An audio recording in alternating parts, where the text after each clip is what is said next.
Well, you guys said it, the Vauxhall's been back. The Vauxhall Zafira. Intermittently going into limp.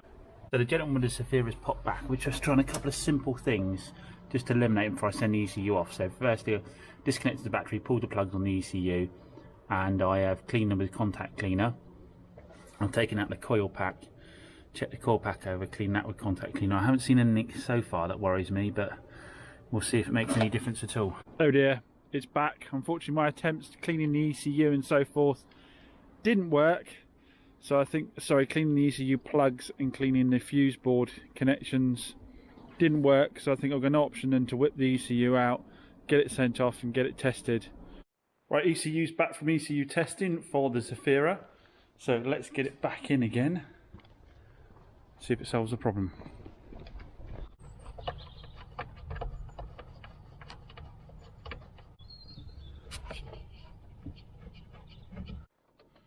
Right, I've let the Zafira sit running for about 10 minutes so that it's fully up to temperature when I take it for a spin now and give it a little test drive. So we'll take it a little test drive now and see if we can get... we'll have to go out for about 15 minutes, I'd have thought, to be sure, because it did not come up for quite a while for him sometimes and then popped up. So we'll go and give it a go. Well, it's been 10 minutes so far. So far, so good. But I'm not writing it off yet. We've got to drive it a little bit longer and check for 100% for sure. Well, we made it to Umberley fine. So what I'm going to do now is I'm just going to let it labour in some gears and then I'm going to get up some revs and just check it. You know, it isn't something like oil pressure, whatever. I know the ECU is found as faulty and repaired, but I just want to try and eliminate anything that might trigger it again before I hand the car back.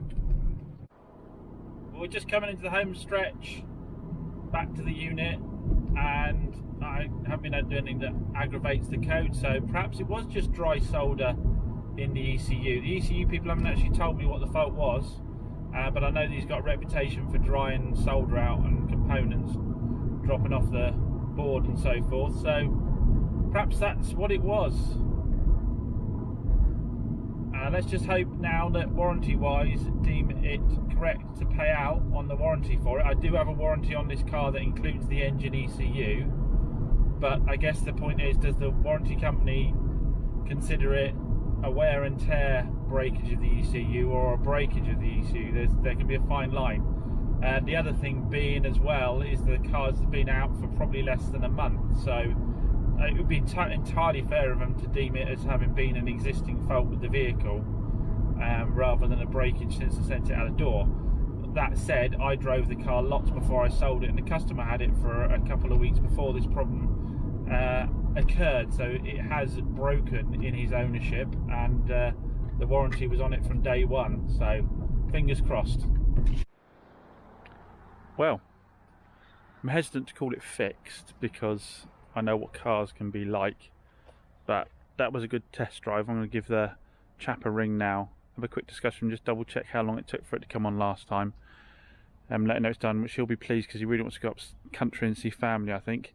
And then if I get a chance where he gets there, I'll throw a bucket over it. I don't like to give him back dirty, so let's go and give him a call.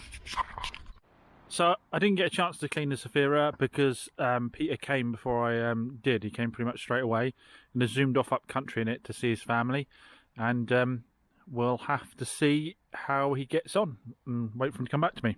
What I'm going to do now is get the projects into the back of the new unit and then get all this moved so we can paint the floor, and then we might have enough time to open up my Valencia Oslo dark chocolate double armchair that Valencia has sent me because they watch the channel and I think they think I work really hard and need a super comfortable chair to sit in. So that is going to be for the customer. That'll be for you guys if you pop by as well. We'll have that in the customer seating area once we've got it actually set up. But I'll put a link in the description down below for the Valencia stuff because they've got a sale on at the moment and it does look pretty stunning. We'll have a bit of an unbox of that at some point, but I want to save it for when we're all set up properly.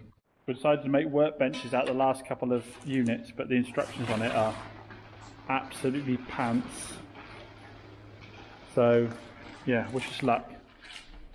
Been a bit of a star. He's helped me move everything in. I've still got some organising to do to get stuff on the shelves. We've moved the other cars in. You can see it's getting a bit dark now. And he's done me a star and swept all this out. Scotty had to do that bit alone because someone came all the way up from Newton Abbot. Lovely couple came up from, I always say everyone's lovely, don't they? But they were lovely. Come up from Newton Abbot to see the Alfa Romeo. He hadn't had an Alfa Romeo before. I said, look, we've got to take it out for a drive. And you've got to get that dynamic button on the go.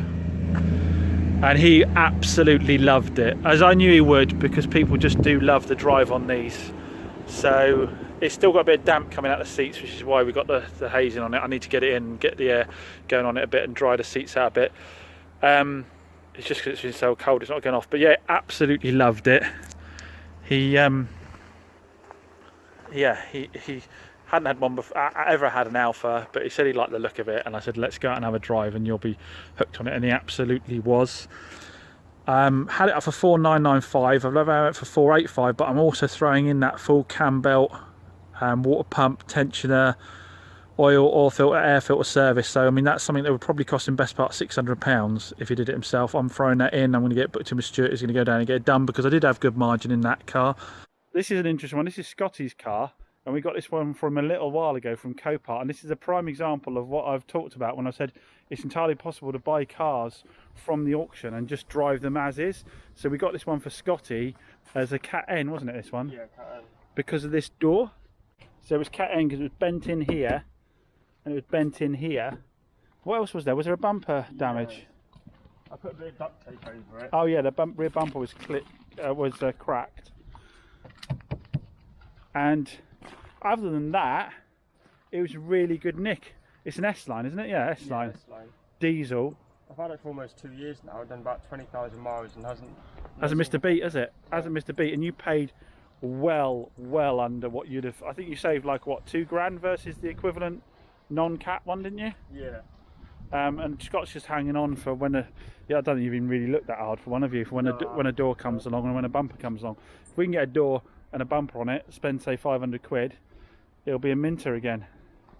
But yeah, I mean this is a prime example of how you can just buy something, and if you're not that bothered, drive it around like this until you find the right parts. Oh Adrian, what have you bought me? Adrian has gone out and found me somehow the most beat up Ford Fusion in existence. I'm going to have to show you in the light because it's somebody managed, I think they intentionally went out one day and said, I actually want a Ford Fusion with every corner completely scuffed up. So, week later, I've not heard anything from Peter at all. So I can only assume he had a successful trip up country to spend with his family, and the ECU's done the job. Just in discussions with warranty wise at the moment as to paying out on it. They're not happy that I've gone ahead and fitted it, had it repaired and fitted before they gave me approval. Which is a difficult one because the unit had to go off to be checked for me to know that was a problem, and they don't just check it, they fix it straight away. So it came back to me. I suppose I could have stopped at that point and said this is a fault, but I wanted to get the customer back on the road, so I just plugged it back in and sent him off, because before I put a claim in, I wanted to know that it was actually faulty. So if they don't pay out, I'll have to eat it, but we've got a happy customer. He's back on the road, and he's been able to go up country. So fingers crossed that's the last we see of the Zafira. I'm touching wood at the moment, big time. My head, that is. As always, thanks for watching. Give the video a thumbs up if you enjoyed, please do, because it makes a big difference to the algorithm and suggesting it to other people. And I'll see you again soon. Thanks a lot.